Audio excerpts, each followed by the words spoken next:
Hello everyone and welcome to my Java programming tutorial. In this video we will talk about Java collection framework, which is basically mostly focused on sets and maps in Java. So let's take a look at Java collection framework. So this is the hierarchical picture of what we have, like how the framework looks like. So we have an interface of collection of lists, sets and maps. So from the list interface, you have seen two types of list, which is array list and linked list. And from sets, we have hash set and tree set. And from map, we have hash map and tree map. So these, as you can see in the red dotted lines, these are the concrete classes in Java. These classes are already built in the java.util. For some of the classes like array list and linked list, as you have seen, we recreated those classes to see how those classes works. So let's take a look like what's the use of sets and what's the use of map.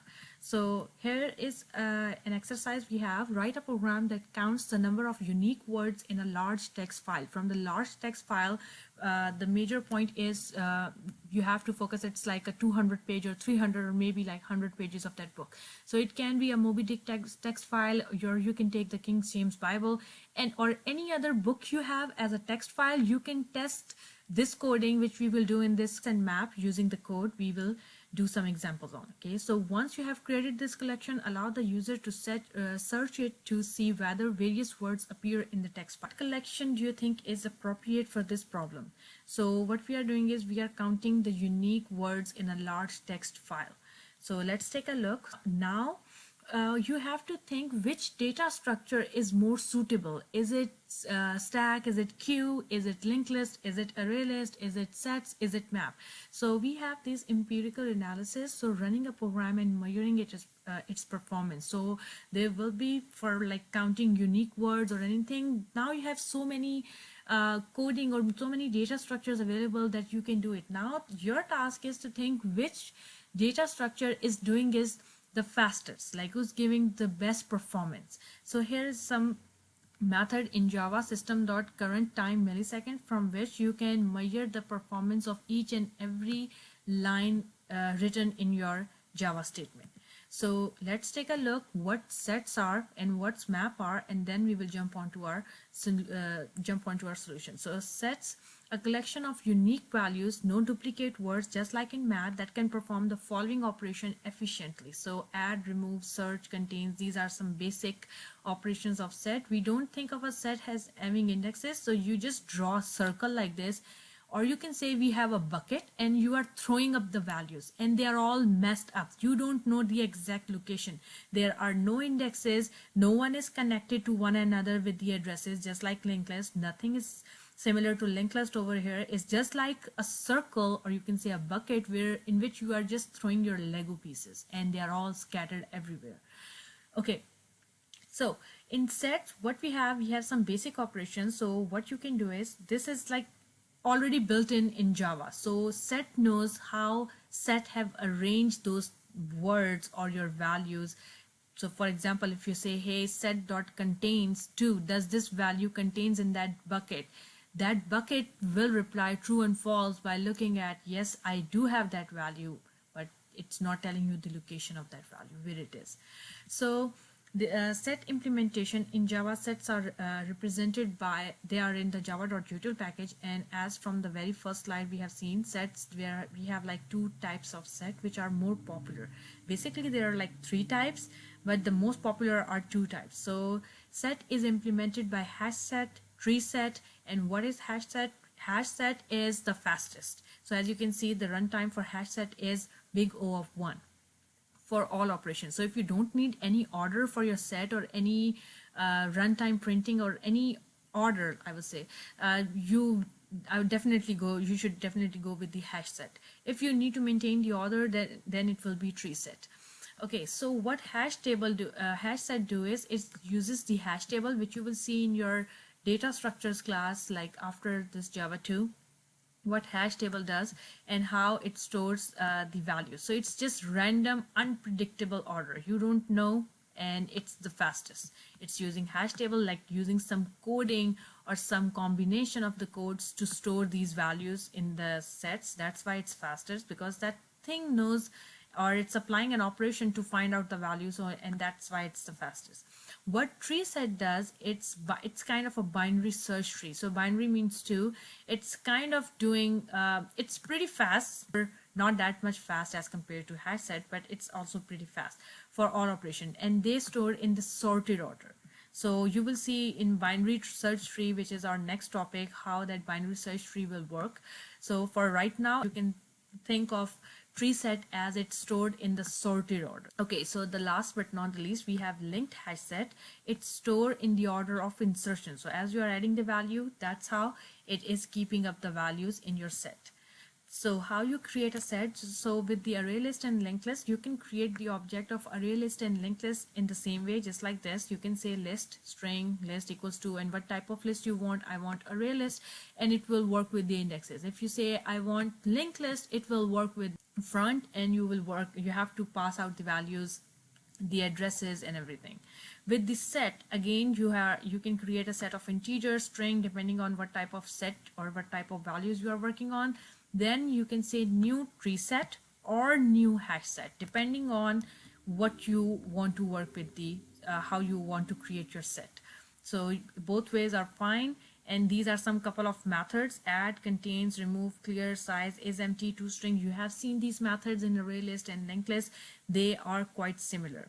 So let's take a look. Set operation, what set operations does, like add all, retain all, remove all. So when you are working on, or when you are combining two sets or working or applying operations on two sets, you have a method add all the elements from the given collection to this set. Contains all, equals, remove all, iterator, we will see right now in our next video. Retain all and toArray, returns an array of the elements in the set. Remove element not found to given collection from the set. So as you can see, it's kind of a little close to math what you have seen. So union, intersection and difference, how these three methods work. So let's take a look on how we are working with basic sets. So you can copy and paste this code in your Eclipse, and you can see how you are creating the set by changing over here with hash set, tree set, linked hash set. So this is how you create a set. You have some, you write set, capital S, you give a name, it can be anything. New is the keyword because you're creating an object, and over here you have to mention, is it a hash set, tree set or linked hash set. If there is no requirement in your programming, you have an open option. You can do hash set, tree set or linked hash set, whatever works for you. But sometimes in your coding they do mention that you must maintain the order, or you must go with the fastest one. So then you have to think of which is the fastest or which set is maintaining the order. Then you will call the object name, and using the add method you will add couple of names. So now we don't know how these values are added in the set, as sets don't have indexes.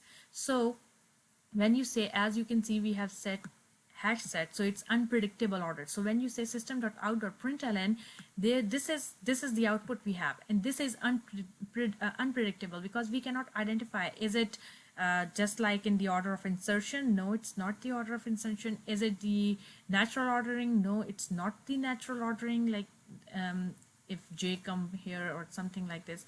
So we cannot tell how this hash set worked and how it printed my values, but that sure we know that this is the fastest.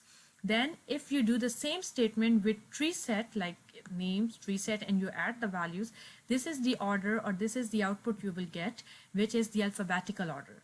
So, and then the last but not the least is the order of insertion. So if you do the same statement, instead of hash set you say linked hash set, it will be in the same order you inserted the values. Okay, so this is was about sets. And this is a new topic, which is for each loop we call. So when you are working with sets and map, you go with the for each loop. The reason is because there are no indexes, so you cannot go with the normal for loop, because we don't know how many values are in the sets and how long we have to go, because they don't have indexes. So what for each loop does, you can use for each loop in your previous code as well, because this is more efficient and it's more better in form of reading. So provides a clean syntax for looping over the elements of a set, list, array, or any other collection. So as you can see, this for each loop will work on any collection of Java, which is array list, linked list, which is part of the list, sets, maps. So with sets, for each loop is the one, you write the for keyword, and then what you do is you type the name, which is the data type of what data type you think you will be running your collection on. So for example, this is my set double grades equals to new hash set double. As you can see, this grades is of which data type? Double. So it means if I'm running the loop and printing all the grades I have added, those grades are of which data type? Double data type. So that's why I know that the collection I created and I'm running that loop is of double data type. So I give a name, you can give any name, and then with a call and you separate and you write the name of your collection you want to run that loop on. That's it. That's simple. You don't need I plus plus, I minus minus. You don't need a condition. Anything is just running through your collection, going through your set and printing all the grades you have in your set. That's how for each loop works. Then we have map. Now map versus sets, like what's the difference? They are different. Maps and sets, they are not same. Just like from list you have seen set, now this is map. A set is like a map from element to boolean. Is Marty found in the set? You just return, you just give the value, is Marty is in the set, and you get the answer as true and false. Does this value exist? Yes or no. With the map, now as by the name map, it maps the value and you have a key. So you need a key to get the value. So for example, if I want to see is this value or is this number available in the map, I need to have the key. So key can be anything of or any data type which you have created. So let's take a look a little bit about map as well. A map allows you to get from one half of a pair to the other. Remember, one piece of information about every index. It's quite similar to indexes, but now your index can be of any data type. So as you recall from array list or a simple arrays, when you are working with indexes are always integers. But when you are working with map, now you have an option. Your index can be of string data type or of double data type, any data type you have specified. So this is a method we use, put, and what you are doing is this is the key and this is the value. This is the way you work with the map. So when you want to see the number, you have to call the method, getter method. You are passing the key and then you are getting the value associated with that key. So this is an example. Remember, if you recall from CSC 142, this is the example, count the digits. So these are the digits, how you count these digits. What we did was all the indexes, all the digits are associated with the indexes. So as we already know that digits can be, if you are counting digits, digits goes from 0 to 9 because all these are single digits. They have not mentioned that we have to count like 2 digits or pair of 2 or pair of 3. You have to count digits and digits goes from 0 to 9. So we created an index or array, I would say, of from 0 to 9. And what we did was, as we saw 2, what we did, we incremented the index. So by default of this array, if we created an int type of array, by default all the values are 0. So as you can see, there was no 4, 5 and 6 in my digits, so they are still 0. So as we saw a value 2, so what we did, we incremented that index with 1. As you can see in my digit, what we have is 3 2s. So the value 3 2, if I ask how many 2 were there, so they are 3. So we associated with the indexes.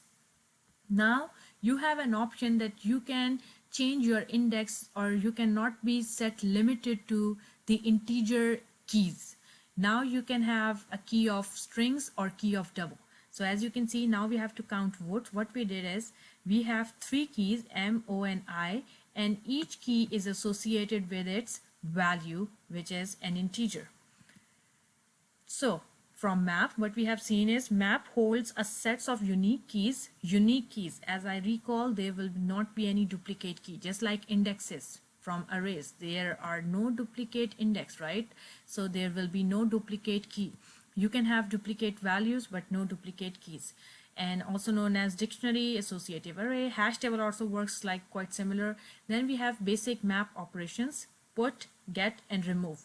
put method, as you have seen, when you are adding the value, you need the key and you need the value, and that value will be associated with that key you provided. Now if you want to see the value, you have to get the key. So get, you have to call the get method and you have to provide the key. That key which you have created like 5 years before, 10 years before, or just a minute before. Then to remove the value, you have to remove the key. So if the key is lost, value is lost. So when you are looping over the map, now this map can have like, the example you have seen is just like 2 or 3 values.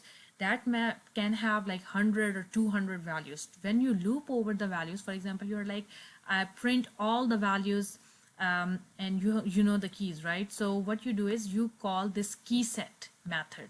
So it's really hard because all the keys are unique, right? All the keys are unique, and you cannot write like 100 statements to run or print get, or you can write get method for 100 statements to get the key and print all the values. So there is a method keySet which will give you all a bunch of keys associated with that set or associated with that collection. So keySet method returns a set of all the keys in the map, can loop over the keys in for each loop, can get access, can get each key associated value by calling the get method. So let's take a look at example. This is how you create a map. So string, this is the key, and second value, the second parameter is the value. So string is the key, integer data type are the values. You have given a name ages, then you are using hash map. It's up to you. You can use hash map, tree maps, quite similar to the set. Hash map using the hash table, and it's fast and stores the value in unpredictable order. Tree map in the order of natural ordering of string and integer. This is how you create a map. Then what we are using is our put method to add some values. So to add values, it's not like set that you just provide the value. You have to tell the key, and all the keys must be unique, and then you give the value which will be associated with that key. So now we are using for each loop. Again, when you run a loop on map, you run a loop on the keys. If you have the keys, keys are very important. Just like in linked list, addresses were important, in map keys are important. So if I'm running a loop, I have to run the loop on the keys data type. So the data type for key is string, give a name, dot ages dot keyset. So what this ages dot keyset, this is ages is the name of your collection. Dot keyset means give me all the keys. So because as you can see, there are 3 keys right now. It will provide you 3 keys, and then inside of the loop you are saying int age equals to print the value one by one. So you are printing or get, and you are giving the name, the key one by one, and printing the value with the key one by one. So this is how it will work with the map. Value method returns a collection of the values in the map, can loop over the values in for each loop. There is no easy way to get from value to its associated key. So this is what we are doing to store the value. You have integer data type, you are getting the value by providing the key, and then you are printing the value. Okay, so let's move on. This is what we have talked about. We have hash map and tree map. So hash map is fastest, big O of 1, and then with tree map you have O log of n is the runtime efficiency for tree map. Okay, so these are a couple of methods, different methods. Clear, size, is empty, toString. Keyset is the method which you have seen. Values, put all, equals, and these are the method when you have when you are working with 2 maps. Clear method, it will remove all the keys and the values from the map. Remove method, you have to remove the key to remove the value, or provide the key to remove the value. So let's take a look at a problem we have. It is legal to have a map of sets or a set of lists, etc.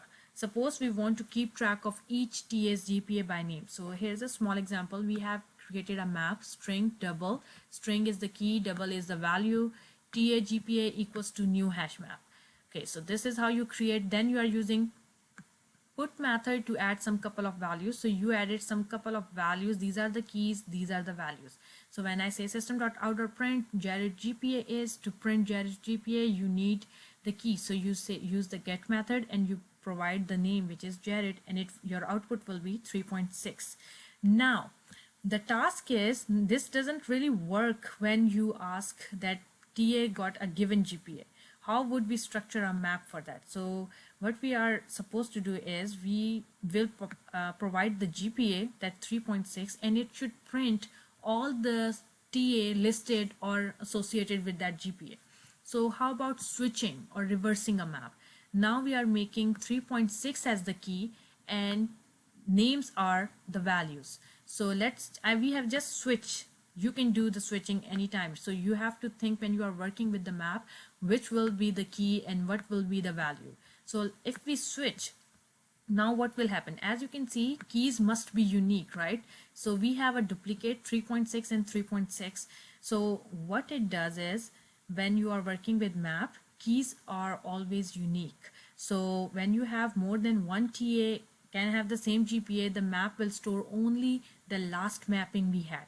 So when you say TA.GPA.get 3.6, like in return, it should print both of the names, like Jared and Steph, like both of the name, because both TA have 3.6. This is our task. This is what we want. But this code is not right. After reversing, it will only print the last name, which is Steph. It's not keeping track of all the names or all the TAs who got the same GPA. So this is the proper map reversal we have. What we are doing is, you can do a set of values. So if you have one key associated with multiple values, what you do is, when you are creating a map, you create a set of that one thing. Okay, so this is how we work. We have a double GPA as a GPA, and then names associated with set as a string. TA GPA equals to new hash map and double, and every key is giving you, or is making you, connecting you with, not with single value but a set of values. So when you say TA GPA dot put 3.6 equals to new tree set, and this is the string 3.6 dot add Jared, add Alyssa, add Steve. Like as you can see, with all the new keys, you have to say new tree set, or the order of insertion you are asking, or the natural ordering you are asking, depending on whatever you want to do. So with every key you have to say new tree set. So as you can see, 2.9 was repeating, so I don't have to say again new tree set. I was just saying add method, because you need to create that key first, and then you can point that key multiple times to different values. So when I say system.out.println who got a 3.6, now it will print, because 3.6 is a key. I said get me 3.6, and 3.6 took me to a set of strings, which is Jared and Steph. This is the output. So yes, you can mix map and sets. This is all about maps and set, and we will talk about the iterators in our next video. That's it for this video. Thank you. Bye-bye.